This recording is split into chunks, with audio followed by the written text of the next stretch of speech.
Hello friends and family, you are welcome again. You're highly welcome. I don't know where you are watching from, but welcome. On today's video, I bumped into this video of Dr. Mensa Otabil admonishing the church. Dr. Mensa Otabil is a well-known pastor. He's a Ghanaian pastor, and he's the founder of International Central Gospel Church. He's an elderly in the clergy, and now in this video he is admonishing the church. He is warning the pastors, he is warning the prophet, he is warning the prophetess, he is warning at the apostles of this our Pentecostal era. I don't want to talk much. Please watch the video of what Dr. Mensa Otabil is telling the church, and we'll come back to talk about it. My warning to the current Pentecostal charismatic movement that if we continue as we have done, within 20 years, we will collapse Christianity all over Africa. Collapse. Because there is a huge confidence gap between what we promise and what we deliver. We are promising to be what we are not. And we are teaching things that do not make for biblical, theological reasoning and logic. And pretty soon, it will catch up on us. Although God used your fathers in spite of their limitations, yes, you would have to be trained differently. The days of God's called you from the street, you are in the pulpit the next morning, it's over. So we don't go about breaking people's marriages because the Lord told us. The Lord told us. I was just, when you came to him, the Lord told me, your grandmother is so and so and so and so. That's the one doing you. You tell a couple and you think you are mending the marriage. I see her, his mother doesn't like you. I see her in the spirit in the night. The mother is coming. Even if that is what you saw, you keep it to yourself. All right. I believe you have seen the video of Dr. Mensa Otabil is rebooking the church. Okay? From what he's saying, he is addressing the prophets, the seers, the prophetess, in what they see and how they convey the message. Okay?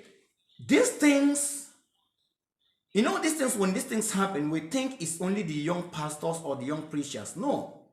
This is not the things of the young preachers. This is the human thing. Like I used to say, these men of God, we are men of God. The men, but of God. So sometimes that man in the man of God will show face.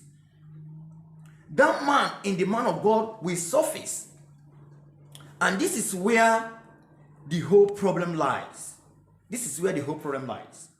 So now, a renowned man of God, a clergy, is admonishing us to mind how we give prophecies, to mind the difference between how you see and how you communicate. He said time has gone when God can call you from the street today and the next day you're on the pulpit. That it doesn't work like that. There are times for calling, there are times for training, and there are times for the pulpit. That there is a need for us to learn. It doesn't matter what you are called. It doesn't matter the anointing you have. It doesn't matter the spiritual gift that you have. You need to sit down and learn.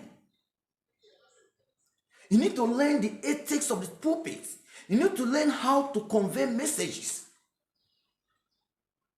So this is very important to our today charismatic movement. Everybody thinks, oh, I am called, I am called, I am called, I can prophesy. Yes, you can prophesy, but please sit down and learn how to communicate. It's not everything we see that we say verbatim. No, we need to sit down and go through the training. We need to sit down and go through the training. We cannot continue causing problem in the society in the name of prophecies and the name of revelation.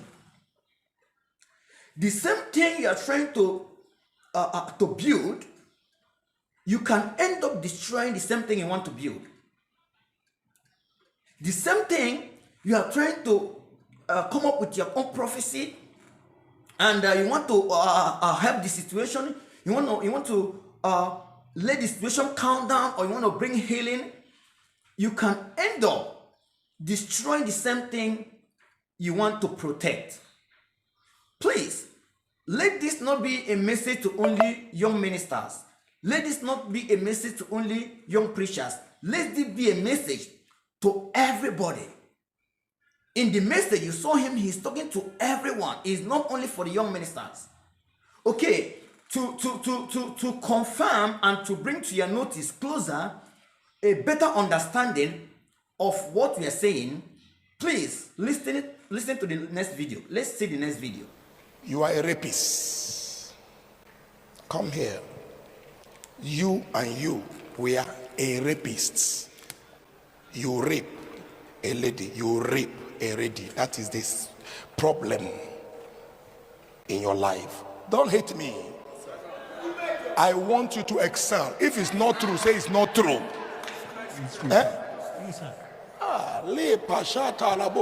Did anybody on earth know this secret I'm telling you now? No, sir. Jean Dali Katoroboshinde, Lea Paha Kala. Say the boy is good. The boy is correct. It's correct. The boy is the best. Today, I really want to give you that thing that makes me prosperity. Prosperity. You can't have sin and prosper. Never. Isaiah 54:14. He said, only in righteousness will you be established. All right. I believe you have seen the video in question. I saw this video as a replicant of what doctor was saying. Okay, I saw this video as a replicant of, as an example of what the doctor was saying. In that video, you had a pastor or a prophet calling out two men in the congregation, two elderly men in the congregation, and telling them, you are a rapist. You are a rapist. From where the position, from the position these two elderly men were sitting, I believe these are leaders or elders in the church. These are not just people that come in from nowhere. This is not an RNG. No. This is real prophecy that come to light. So even the Bible says you cannot rebuke an elder in the public. Is it not the same Bible? That you cannot rebuke an elder in the public. This message could have done better calling these two elderly people privately to admonish them. Calling them privately, on my own view, could have done better than what was done in that video. So my question is this: these are elderly people. Even if they are not leaders in the church, they are elderly people and they are members of the church. How are the whole congregation going to see them in the church? How are the little girl that is coming up to puberty going to see these two elderly men? How are the young girls in the church going to see these elderly men? My question to you is this: is this prophecy, does it do good than harm? On my view, the prophecy did harm than good. So this is what Dr. Otabil was saying. And most of the times, this thing happen, it becomes the man that is in the man of God that is displaying. Because you see, why training is very important is this: no matter how spiritual you are, no matter the kind of gift of the spirit you have, it cannot do things the training should do in your life. It will not do the thing that training will do in your life. There is a place for spiritual gift, and there is also a place for training. Yes, there's a place, no matter how spiritual you are, no matter how the gift you have, if you have that gift today and jump to the pulpit the next morning, you will still mess up. You will still mess up. And you can see people were shouting, the boy is good, the boy is good, the boy is good. On that shouting, is it God that we are edifying?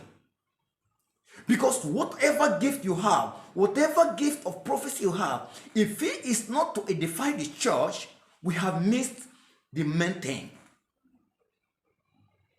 Because the gift is to edify the church. 1 Corinthians 14:12. If it's not to edify the church, whatever we are doing, we have already lost it.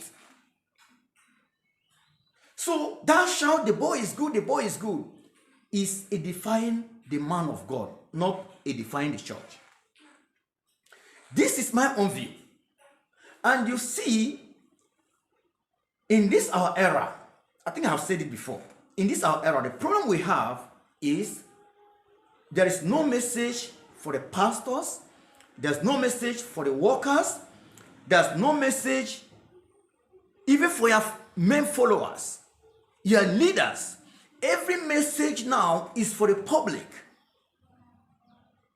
Once that message have escaped that four walls of the house, of the room where that message is being preached through social media, that message is no more for the people it's meant for. That message is now made for the general public. Both the learned and unlearned, both the studied, the unstudied, both the adults and the children. So this is something that we preachers, we ministers of the gospel, we need to be very careful about this. Because once the message have escaped that very place, it is not for the public. People will misunderstand it.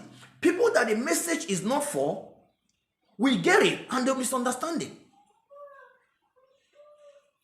Just imagine, let's look at this. When you read the Bible, you see in Leviticus how God was telling the Levites the kind of person to marry. If you bring that message and give it to the whole congregation on the kind of person to marry, could you imagine what will happen? So this is to let us know, we the apostles, the preacher, the seer, the prophet, the prophetess, that there is a grace to see and there is a wisdom to communicate.